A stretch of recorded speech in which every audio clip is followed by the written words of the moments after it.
Media సోదరులకి నమస్కారం. ప్రాంతాలు కులాలు మధ్య విద్వేషాలు సృష్టించి రాష్ట్ర అభివృద్ధికి అడుగడుగున అడ్డుకుంటున్న వైఎస్ఆర్సీపీ ప్రభుత్వాన్ని ఇంటికి పంపించి సరిగ్గా 2 సంవత్సరాలు పూర్తయింది. రాక్షస పాలన ముగింపు పలికి నా రోజు ఈరోజు 151 స్థానాల నుండి 11 శాసనసభ స్థానాలకి దిగజార్చి ప్రజలు శిక్షించినా కూడా ఈరోజు వైఎస్ఆర్సీపీ పార్టీలో ఎటువంటి మార్పు లేదు. పాత ధోరణినే వాళ్ళు అనుసరిస్తున్నారు.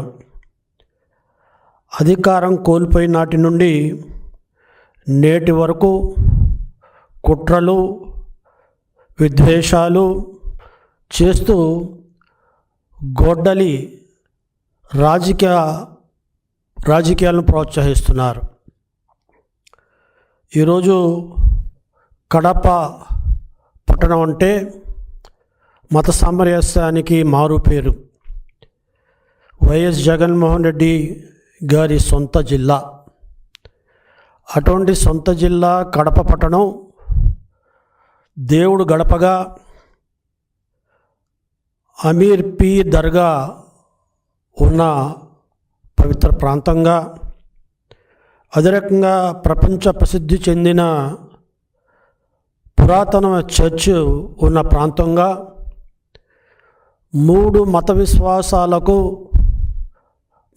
గుర్తుగా నాందిగా ఉన్న కడప పట్టణం హిందూ ముస్లిం క్రైస్తవులు సోదరభావంతో కలిసిమెలిసి జీవిస్తున్నారు.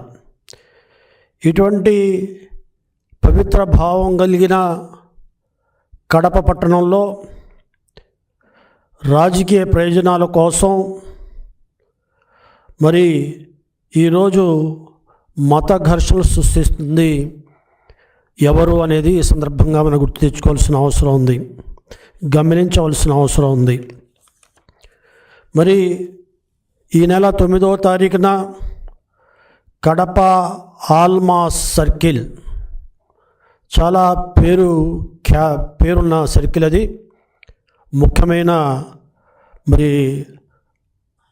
4 రోడ్ల కూడిక సెంటర్ అది. అటువంటి సెంటర్లో ఈరోజు మత ఘర్షణలు జరగటం దురదృష్టకరం. ఆల్మాస్ సర్కిల్ పేరుని మార్చాలనే ఒక నెపంతో అక్కడ మతాల మధ్య చిచ్చు పెట్టడం బాధాకరం. 2019 నుండి 2024 వరకు 5 సంవత్సరాలు ప్రభుత్వంలో ఉన్న వైఎస్ఆర్సీ పెద్దలు కడప ఆల్మాస్ సర్కిల్ పేరు మార్చాలనే ఆలోచనే రాలేదు. కానీ 5 సంవత్సరాలు ప్రభుత్వం గడిచిపోయిన తర్వాత కడప ఆల్మాస్ సర్కిల్ పేరు మార్చే ఉదాంతాన్ని ప్రజల నెత్తి మీద రుద్దారు. కడప కార్పొరేషన్లో వైఎస్ఆర్సీపీ ఆధిపత్యం కొనసాగింది. మెజారిటీ కార్పొరేటర్లు వాళ్ళు ఉన్నారు, మేయర్ వాళ్ళు ఉన్నారు, డిప్యూటీ మేయర్ వాళ్ళు ఉన్నారు. అటువంటి తరుణంలో 5 సంవత్సరాలు గమ్మున ఉన్నారు, ఏమాత్రం మాట్లాడలేదు. వాళ్ళ ప్రభుత్వం ఉన్నప్పుడు కూడా వీళ్ళు 3 సంవత్సరాలు కార్పొరేషన్ అధికారంలో ఉన్నారు. ఈరోజు తెలుగుదేశం ప్రభుత్వం వచ్చిన తర్వాత 2 సంవత్సరాలుగా కార్పొరేషన్ అధికారంలో వాళ్ళే వీళ్ళే. 5 సంవత్సరాలు పూర్తి కావస్తున్న తరుణంలో, వారి పదవీ కాలం ముగిస్తున్న తరుణంలో వారికి కడప ఆల్మాస్ సర్కిల్ పేరు మార్చాలని, దానిని టిప్పు సుల్తాన్ సర్కిల్గా పెట్టాలనే ప్రతిపాదన ఒకటి దిగిపోయేటప్పుడు, పదవి ముగిసేటప్పుడు ప్రతిపాదించడం ఇది కేవలం రాజకీయ దురుద్దేశంతో చేసింది తప్ప మరొకటి కాదనే విషయాన్ని ఈ సందర్భంగా మనవి చేస్తున్నాను. రాష్ట్రంలో అధికారంలో లేరు, కార్పొరేషన్లో కాలం పూర్తయింది. అటువంటి టైంలో సర్కిల్ పేరు ఎలా మారుతుంది, ఏ రకం మారుతుంది అనేది ఇంగిత జ్ఞానం ఉన్న వాళ్ళు ఎవరు కూడా ఆలోచిస్తారు. అటువంటి ఆలోచన చేయకుండా ప్రభుత్వం మీద, తెలుగుదేశం పార్టీ మీద, స్థానిక ఎమ్మెల్యే మీద, తెలుగుదేశం ఎమ్మెల్యే మీద బురద చల్లాలనే ప్రయత్నంతో, రాజకీయంగా లబ్ధి పొందాలనే దురుద్దేశంతో ఇటువంటి ప్రతిపాదనని తీసుకురావటం ఈరోజు వైఎస్ఆర్సీపీ దివాళాకోరు రాజకీయాలకి, మతాల మధ్య చిచ్చు పెట్టే విధానానికి ఒక నిదర్శనం అనే సందర్భంగా మనవి చేస్తున్నాను. ఈరోజు మరి ముఖ్యంగా ఏదైతే అక్కడ పేరు మార్చాలని ప్రతిపాదన వచ్చిందో, వేరే వర్గం వారు కూడా ఆ పేరు కాదు, ఈ పేరు పెట్టండి అని వచ్చారు. ఆ రకంగా రెండు వర్గాల మధ్య విద్వేషం వచ్చింది, మాట పెరిగింది, అధికారులు సముదాయించారు, పోలీసుల మధ్యలో ఉన్నారు, ఇరు వర్గాలను శాంతింపజేయడానికి ప్రయత్నం చేశారు. కానీ అప్పటికే వైఎస్ఆర్సీపీకి చెందిన నాయకులు ఒక పథకం ప్రకారంగా ఎవరైతే మొన్నటి వరకు వైఎస్ఆర్సీపీ అధికారంలో ఉన్నప్పుడు ఉప ముఖ్యమంత్రిగా ఉన్న అమ్జద్ బాషా, స్థానికంగా శాసనసభ్యుడిగా, మాజీ శాసనసభ్యుడిగా ఉన్న వ్యక్తి, ఆ వ్యక్తి యొక్క అనుచరగణం, ఆయనకు దగ్గరుండే అనుచరగణం అంతా కలిసి ఈ ఘర్షణలకు దారి తీయటానికి, మత విద్వేషాలు దారి తీయటానికి మూల కారణం అయ్యారనే విషయం ఈనాడు పోలీసుల యొక్క దర్యాప్తులో తేలిందంటే వీరి నైజం మారదు, మతాల మధ్య చిచ్చు పెట్టాలి, ఆ రకంగా రాజకీయ లబ్ధి పొందాలనే తపన తప్ప నిజంగా వాళ్ళకి చిత్తశుద్ధి ఉండుంటే, నిజంగా కడప ఆల్మాస్ సర్కిల్ పేరు మార్చాలని ఉంటే వాళ్ళ అధికారంలో ఉన్నప్పుడైనా చేసి ఉండాలి. లేకపోతే ఈనాడు స్థానిక సంస్థల ఎన్నికలు రాబోతున్నాయి, మున్సిపల్ ఎన్నికలు రాబోతున్నాయి. నువ్వు ఎన్నికల మేనిఫెస్టోలో పెట్టి ఆ రకంగా ఎన్నికల్లో పోయి ఆ రకంగా మద్దతు కూడగట్టాలి తప్ప ఈ రకంగా దొడ్డిదారిలో పోయి ప్రజల్ని రెచ్చగొట్టి, అమాయకులను రెచ్చగొట్టి ఈనాడు రోడ్డు మీద తీసుకొచ్చి అసంఖ్యాకంగా ఎక్కువ జనాల్ని రోడ్డు మీద తెచ్చి రెండు వర్గాల మధ్య చిచ్చు పెట్టే ప్రయత్నం ఇది సరైనది కాదు, ఇది హర్షించదగ్గది కాదు. ఇది కేవలం రాజకీయ లబ్ధి కోసం రాబోయే రోజుల్లో ఒక వర్గం యొక్క మద్దతుని వైఎస్ఆర్సీపీ స్థానిక సంస్థలు, మున్సిపల్ ఎన్నికల్లో రాబట్టడం కోసం ఈ రకమైన దుశ్చర్యకి పాల్పడిందనేది ఈనాడు నిరూపితం అవుతుందనే విషయాన్ని ఈ సందర్భంగా మనం చేస్తున్నాం. కాబట్టి ఈ రకంగా ఒక సర్కిల్ పేరు మార్చాలన్నా అది స్థానిక శాసనసభ్యుల ప్రమేయం ఉండాలి, ప్రభుత్వ అధికారుల ప్రమేయం ఉండాలి. వీరందరూ ఆలోచించి ఇది ఏం చేయగలుగుతామా, చేయలేమా, చేస్తే ఎంతవరకు చేయగలుగుతాం అనేది అధికారులు చర్చిస్తారు, ప్రభుత్వానికి నివేదిస్తారు.